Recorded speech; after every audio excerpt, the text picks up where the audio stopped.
21 நாட்கள் 59 வயதான சோனம் வாங்சூ ஜந்தர் மந்தரிலிருந்து போராடிய அந்த காட்சியை நீங்க பார்த்தீர்கள். உண்ணாவிரத காட்சிகளை நீங்க பார்த்தீர்கள். ஆனால் இன்று காலை அதிகாலை கோழை அரசாங்கத்துடைய கோழைத்தனத்தை நீங்க பார்க்க வேண்டும்.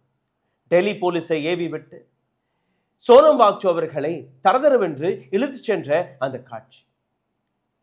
அபிஜித் தீப்கேவை டீடைன் செய்ததாகவும் அதற்கு பின்பு அவரை விட்டுவிட்டதாகவும் கூறுகிறார்கள். ஆனால் இதற்கு மேல் ஜந்தர் மந்தரில் எந்த விதமான போராட்டத்தையும் நீங்க நடத்தக்கூடாது என்கிற ஒரு ஆணை. ஒட்டுமொத்த ஏரியாவை டெல்லி போலீஸ் சிஆர்பிஎஃப் வைத்து கார்டன் ஆஃப் செய்துவிட்டது. இந்த செய்தியை நேற்று இரவே நான் எடுத்து காட்டியிருந்தேன். டெல்லி போலீஸ், பிஜேபி அரசாங்கம் சோனம் வாங்சூ அவர்களுடைய இந்த போராட்டத்தை நீடிக்க விட மாட்டார்கள். இது இன்னைக்கு நேற்று அல்ல, இதற்கு முன்பும் நாம் பார்த்திருக்கிறோம். பெண் வீராங்கனைகளுடைய அந்த போராட்டத்தை ஞாபகப்படுத்தி பாருங்கள். தன்னுடைய மானத்திற்காக, தன்னுடைய தன்மானத்திற்காக இதே பிஜேபி அரசாங்கத்துக்கு எதிராக அவர்கள் போராடிய ஒரு காட்சி. அவர்களும் இதே கோரிக்கை தான் எடுத்து வைத்தார்கள். பிஜேபியில் இருக்கக்கூடிய ஒரு எம்பி, அந்த நபருடைய அட்டூழியம், செக்ஷுவல் ஹராஸ்மெண்ட், அதே காரணம் காட்டி அந்த நபரை நீக்குங்கள், ரெசிக்னேஷனை கொடுக்க வையுங்கள். அரசாங்கம் செவிசாய்க்கவில்லை.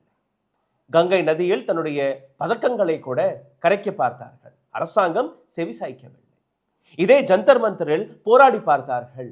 ஜந்தர் மந்தரிலிருந்து பார்லிமெண்ட் வரை நாங்கள் மார்ச் நடத்துவோம் என்று கூறிய அதே நாள் தரதரவென்று இந்த நாட்டு பெண் வீராங்கனைகளை இழுத்து சென்ற அந்த காட்சியும் நாம் பார்த்திருக்கிறோம்.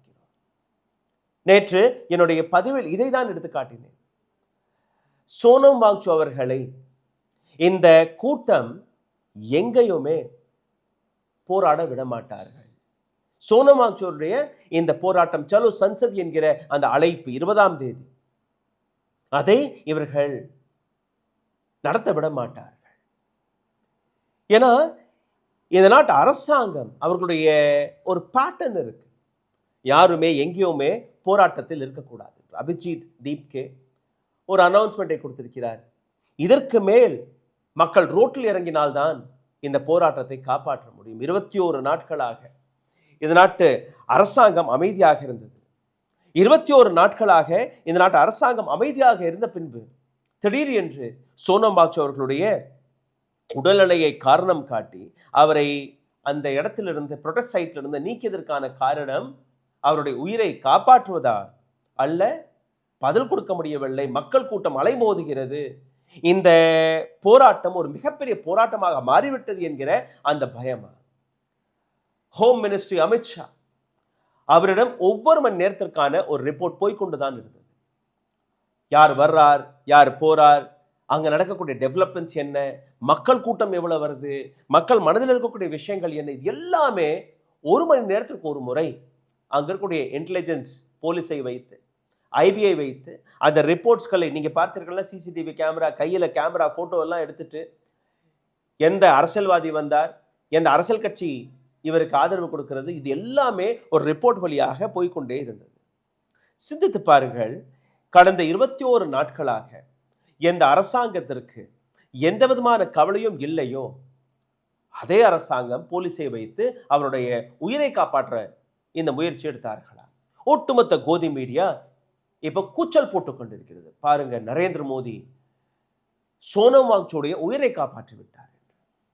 ஆனால் இந்த இடத்துல நீங்க பாருங்க, கடந்த 21 நாட்களாக எந்த கோரிக்கையை சோனம் வாங்சூ, சிஜேபி, ஒட்டுமொத்த ஆப்போசிஷன் மக்கள் எடுத்து வைத்தார்களோ, தர்மேந்திர பிரதானை நீக்குங்கள், ரெசிக்னேஷனை வாங்குங்கள், அதை பற்றி எந்த விதமான கவலையும் அல்ல. இன்னைக்கு 21வது நாள் 59 வயதான சோனம் வாங்சூடைய உண்ணாவிரதம், பச்சை தண்ணி உப்பு மட்டும் சாப்பிட்டு கொண்டு தன்னுடைய உயிரை பணைய வைத்து இந்த போராட்டத்திற்கு உயிர் மூச்சை கொடுத்த அந்த நபர். BP was low, sugar was low,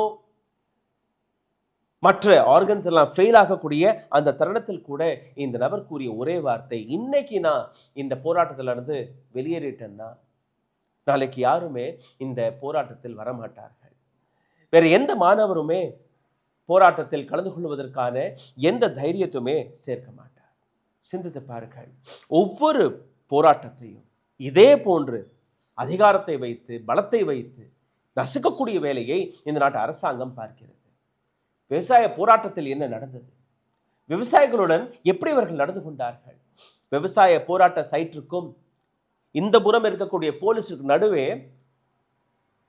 ஒரு பேரிகேடிங் போடப்பட்டது, முள்ளுக்கம்பிகளை வைத்து. எப்படி இந்தியா பாகிஸ்தான் பார்டரை நீங்க பார்ப்பீர்களோ அதை விட மோசமாக அந்த இடம் தெரிந்தது. 15 மாதங்கள் வரை அந்த இடத்தில் போராடினார்கள். 15 மாதங்கள் வரை அந்த இடத்தில் போராடிய பின்பு கூட இந்த நாட்டு அரசாங்கம் செவி சாய்க்கவில்லை. 200க்கும் மேற்பட்ட விவசாயிகள் உயிரிழந்தார்கள். ஆத்திரமடைந்த ஒரு பிஜேபி உத்தரப்பிரதேசத்தின் ஹோம் மினிஸ்டரின் மகன் தார் ஜீப்பை ஏற்று ஏராளமான நபர்களை நசுக்கி கொன்ற பின்பு கூட எந்த விதமான ரியாக்ஷன் கிடையாது. 9 கிலோ வெயிட் குறைந்து விட்டது. இன்னைக்கு காலையில் அவர்கள் இழுத்து சென்ற காட்சியை தான் நீங்க தொடர்ந்து பார்த்து கொண்டிருக்கிறீர்கள். இதுவரை எஜுகேஷன் மினிஸ்டர் ரெசிக்னேஷனை கொடுக்கவில்லை, அக்கௌண்டபிலிட்டியை எடுத்து வைக்கவில்லை. இவ்வளோ பெரிய ஸ்கேம் நடந்திருக்கிறது, இவ்வளோ பெரிய தவறு நடந்திருக்கிறது, ஆனால் எந்த அக்கௌண்டபிலிட்டியும் கிடையாது. சோனம் வாங்சு அவர்களை டெல்லியின் ஜந்தர் மந்தரில் அட்மிட் செய்திருக்கிறார்கள். அவருடைய உயிரை காப்பாற்ற போறார்களா? இதுதான் அரசாங்கம் கொடுக்கக்கூடிய பதில். இதுதான் கோதி மீடியா எடுத்துக்காட்டக்கூடிய ப்ராபகண்டா நெரேட்டிவ். இன்னைக்கு நாள் முழுவதும் இதைத்தான் நீங்க பார்ப்பீர்கள். சோனம் வாங்சு ஒரு தீவிரவாதி, தேச துரோகி. ரிபப்ளிக் டிவியின் அருணப் கோஸ்வாமி நேற்றே இந்த விஷயத்தை கூறிவிட்டார். சோனம் வாங்சு ஒரு சைனீஸ் ஏஜென்ட், அங்கிருந்து பணம் வருது. மற்ற நபர்கள், கோதி மீடியாவில் இருக்கக்கூடிய நபர்கள், அனைத்து நபர்களுமே கடந்த 20 நாட்களாக யார் இந்த போராட்டத்தை பாய்காட் செய்தார்களோ, திடீர் என்று இந்த கூட்டம் வரும்போதே நான் அஞ்சினேன், ஏதோ நடக்க போகிறது, இல்லைனா இந்த கோதி மீடியாவை இவர்கள் ஏவிவிட மாட்டார்கள். அதுதான் இப்போ நடந்துள்ளது. சிந்தித்து பாருங்கள். இந்த விஷயத்தில் இன்னைக்கு நாள் முழுவதும் நடக்கக்கூடிய அப்டேட்ஸ்களை நேரத்துக்கு நேரம் உங்களிடம் கொண்டு வந்து சேர்க்கக்கூடியது என்னுடைய கடமை. அதை நான் செய்து கொண்டிருப்பேன். நன்றி, வணக்கம். ஓ, அப்ப அந்த மிஸ்டர் அண்ட் மிஸ்ஸஸ் பெர்ஃபெக்ட் உண்மையிலேயே வர்த். நரம்பு தளர்ச்சியிலிருந்து விடுபட்டு உடம்பு ஒரு புது வீரியம் பெற மா நேச்சுரல்ஸோட மிஸ்டர் பெர்ஃபெக்ட்டை யூஸ் பண்ணுங்க. ஊடகம் கார்ப்பரேட் அரசியல்வாதிகளின் கைப்பாவையாக அடிமைகளாக இருந்தது போதும். இனி சாட்டை எடுத்து சுழற்றும் நேரம் வந்துவிட்டது. ஊடகம் பொதுமக்களாகிய உங்களுக்காக, உங்களாலேயே இயக்கப்பட வேண்டும். ஊடக சுதந்திரத்திற்காக உங்களின் பங்களிப்பை இன்றே அளித்திடுங்கள்.